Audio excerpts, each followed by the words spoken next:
looks like Jen Rosati and Dawn Staley and all those folks that Cheryl Reeve, who had a hand in Caitlin Clark not making Team USA last year in the Olympics, the actual committee, looks like they made. Caitlin Clark is PR. That's where, how can they leave her? Once again, everybody's, out to get her. They don't. The National Basketball Association, the NBA, the commissioner, Adam Silver, he came right out and said, I wouldn't have left Caitlin Clark off that team. And he even said, and several others said, women's basketball really dropped the ball on an opportunity to grow the women's game by leaving Caitlin Clark off. There's going to be a lot of people cheering for that other side. I mean, I'll get two shits. How about one? Not even one shit. Any second guessing here about not having Clark on the Olympic team? Shut out the most dominant female athlete in the game and watch the chaos spread fast. Angry fans everywhere, confusion nonstop, and backlash hitting from every direction. Headlines spiraled out of control. USA basketball officials scrambled, trying to explain the unexplainable. While the public demanded answers, Caitlin Clark was left completely off the Olympic roster, and suddenly the entire selection process was under a microscope. Watch paint dry. I'd rather watch dirt just be moved around because Caitlin Clark's not on the team. If she's there, it's appointment TV.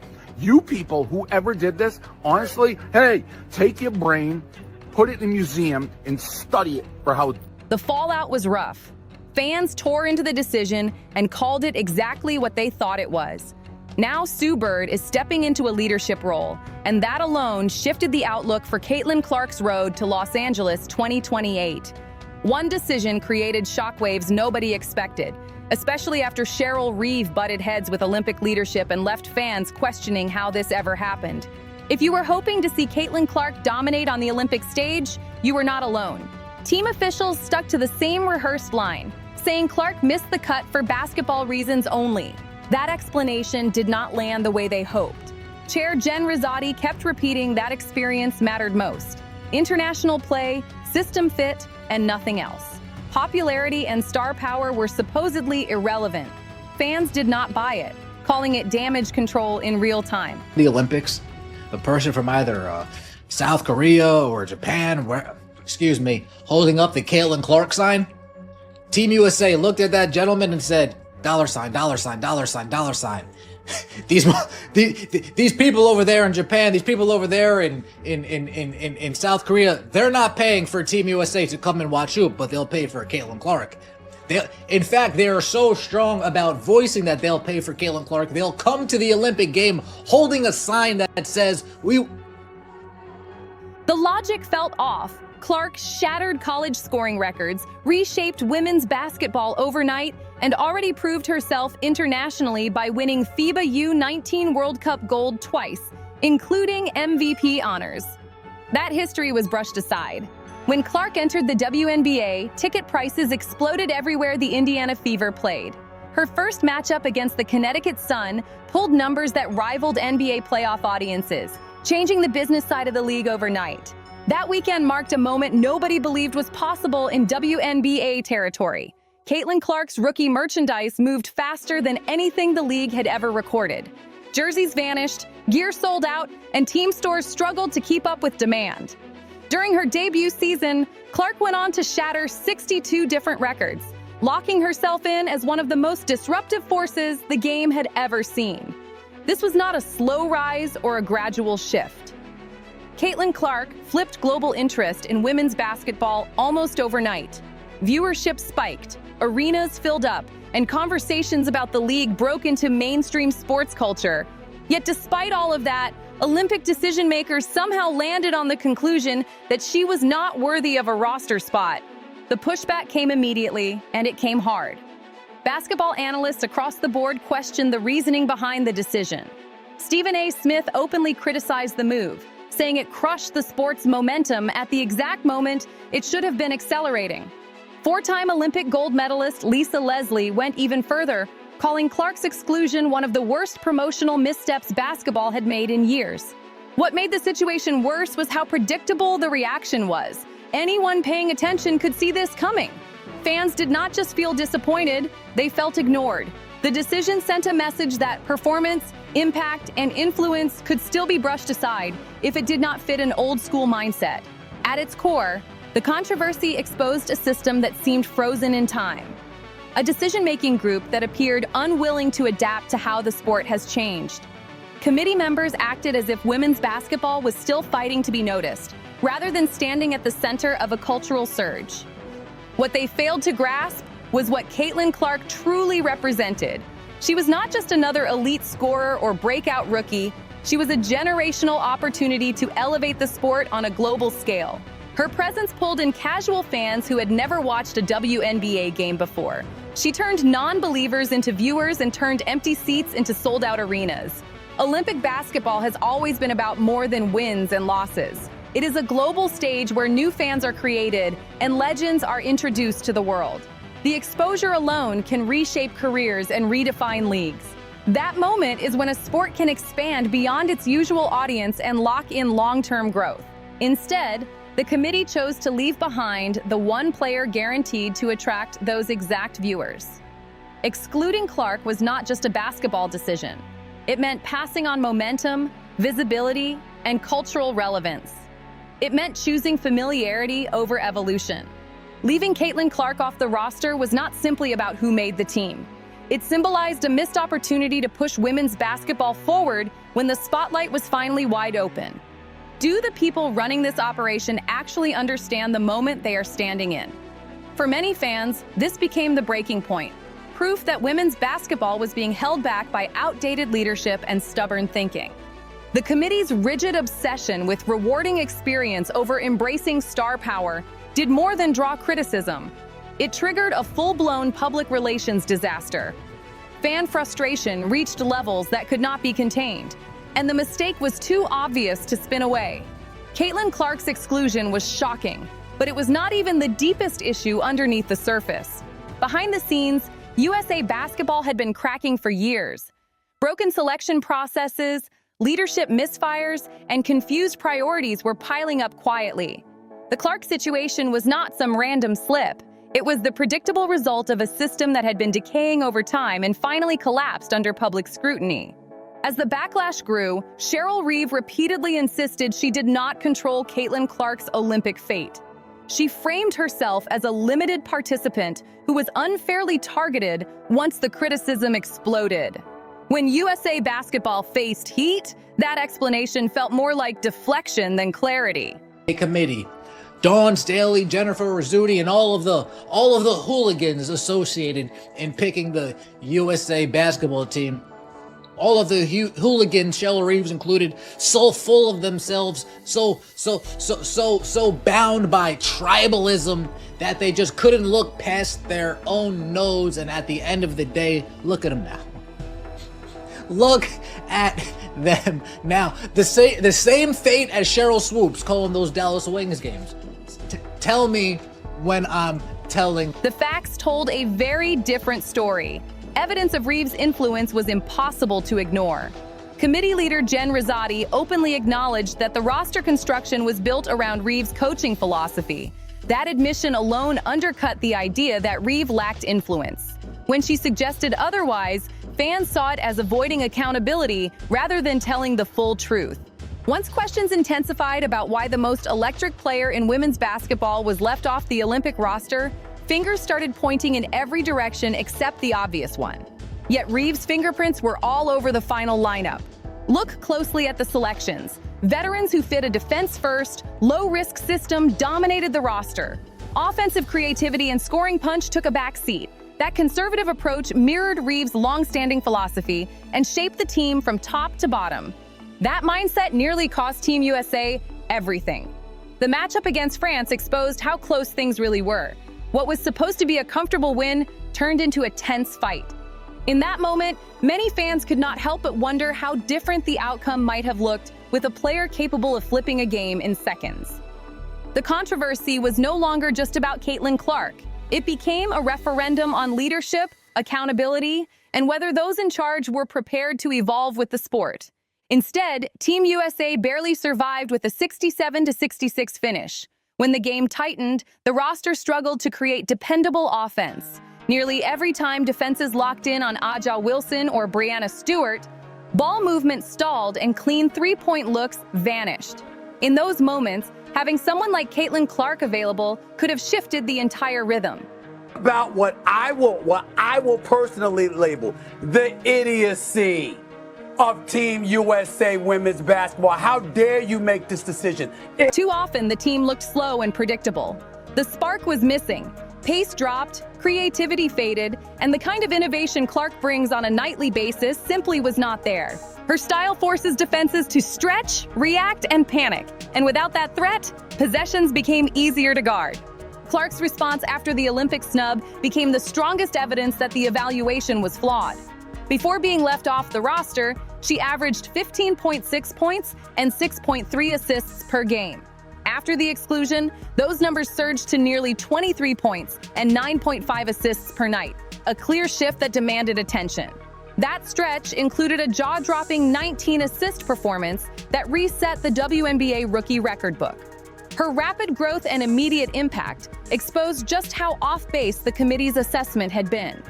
It raised serious questions about the standards being used and who was truly being evaluated fairly. Cheryl Reeves' handling of questions about the Indiana Fever star only added fuel to the controversy. When reporters asked about Clark's Olympic future, Reeves pushed back, questioning why she should even address national team matters. As pressure increased, she continued to distance herself from Olympic responsibilities, often appearing in Minnesota Lynx gear, which many fans read as a pointed message. For the first time, like in the history of basketball, you have arguably a player who is the most popular player in the world.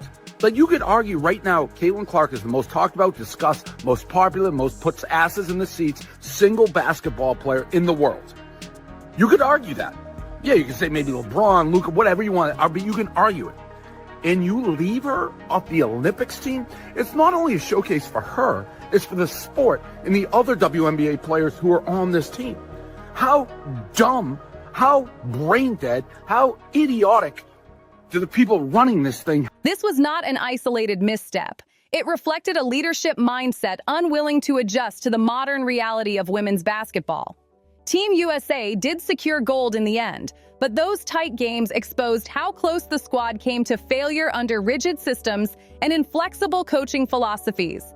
Taken together, the shaky performances, questionable roster construction, and resistance to criticism created a perfect storm. A system that prioritized tradition over fresh talent and commercial relevance became increasingly difficult to defend. The pressure on USA basketball intensified, forcing immediate and visible changes. Be on the team. Based on how Caitlin Clark was playing at the time, she was worthy of being on this team. This is Caitlin Clark up against Jewel Lloyd, Diana Taurasi, and Kelsey Plum. Yeah. It's tough when you see it in front of you, right? Chelsea Gray's not even on this graph. Why isn't Chelsea Gray on this graph, you may ask? Great question. Chelsea Gray started the beginning of the season. The Caitlin Clark situation revealed issues far deeper than a single roster decision. It exposed structural flaws in how Olympic teams were built and managed. Fixing those problems required more than swapping players or shifting coaches. It demanded a complete rethink of the philosophy behind Olympic basketball strategy. That transformation has now begun. USA Basketball reshaped its women's Olympic leadership, naming Sue Bird as managing director, a 5-time Olympic gold medalist, 4-time WNBA champion, and one of the most respected figures in the sport. Bird's appointment signaled a fundamental reset in how future teams will be constructed and led. Bird is taking over as managing director of USA Basketball. And this is done in a model of the men's way of doing it. Okay? She will. This power shift marks a major change in authority, first reported by The Athletic and confirmed by multiple insiders. Sue Bird is stepping past the confusing advisory committee setup and taking direct control over coaching decisions and roster construction. That structure should sound familiar. It mirrors the exact model Grant Hill has used to run the men's program since 2021. Putting Bird in full, hands-on control places the future of USA women's basketball in a single set of experienced hands. No more blurry responsibility. No more layered committees where nobody owns the final call. It's been a vocal supporter of Caitlin Clark. The fact is, while everybody was coming down on Caitlin Clark last year, so many, she was one that was trying to prop her up and was an advocate for Caitlin. I do not think Caitlin Clark will not make that team next time, I can tell. Now imagine what that shift really means. Decisions no longer happen quietly behind closed doors. Coaches no longer dodge accountability by claiming limited influence. Sue Bird holds final authority, start to finish. Under this structure, Caitlin Clark makes the roster if she earns it. No side conversations, no hidden filters, no circular debates. Bird's blend of basketball intelligence and business awareness makes her uniquely qualified for this role. She understands how talent translates to ticket sales, viewership, and long-term growth. She has publicly praised Clark's deep shooting range and her ability to change games the moment she steps on the floor. Bird also understands something many decision-makers missed. Clark shattered outdated stereotypes about women's basketball. Her impact extends beyond scoring. She brings attention, conversation, and cultural relevance that pulls new fans into the sport. Bird's support for Clark goes deeper than polite compliments. It reflects a broader belief in star power and marketability. She recognizes that drawing crowds matters alongside winning games. Gold medals remain the priority, but the Olympics also serve a bigger purpose. They introduce casual viewers to players they may never have watched otherwise, and turn moments into movements. Bird carries unmatched credibility with active players. She has shared the court with nearly every major star still playing today. That gives her rare insight into who elevates teammates, who delivers under pressure, and who struggles when the spotlight hits. That kind of knowledge becomes invaluable when building Olympic rosters. The timing of this announcement was no coincidence. As the Clark controversy spread, USA basketball watched its credibility take serious hits. A gold medal nearly slipped away during a time when women's basketball is reaching unprecedented popularity. The old system was clearly unprepared to handle rapid growth or protect emerging stars. Bird's hiring represents a clean break from traditional power structures and internal politics. Team selection will finally balance elite performance with star appeal. Outdated philosophies and secretive committee processes are being phased out.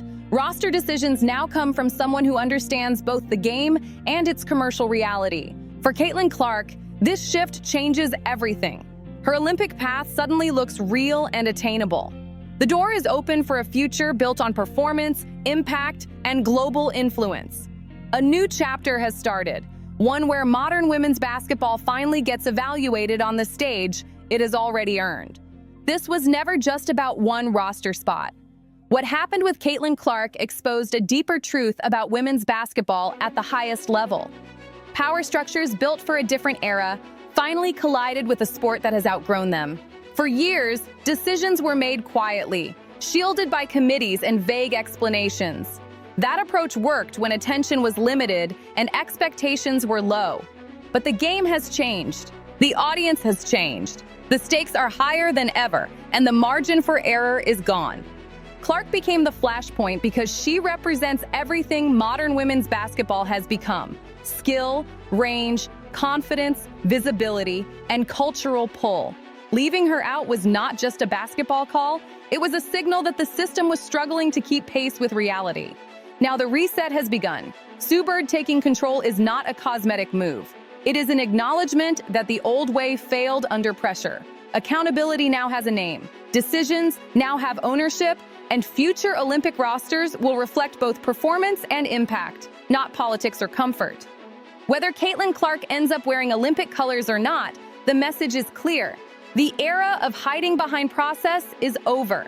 Women's basketball has entered a phase where every decision is scrutinized, every excuse is challenged, and every missed opportunity is remembered. If you want the real stories behind the headlines, the conversations happening before decisions are announced, and the moves that shape the future of the game, follow Courtside Leaks. This saga is only the beginning. We've got every angle covered, every leak, every backstage twist, every moment they won't show you. Hit like, subscribe, drop a comment, and share this video. Stay locked in with Courtside Leaks, your home for the truth behind the WNBA headlines.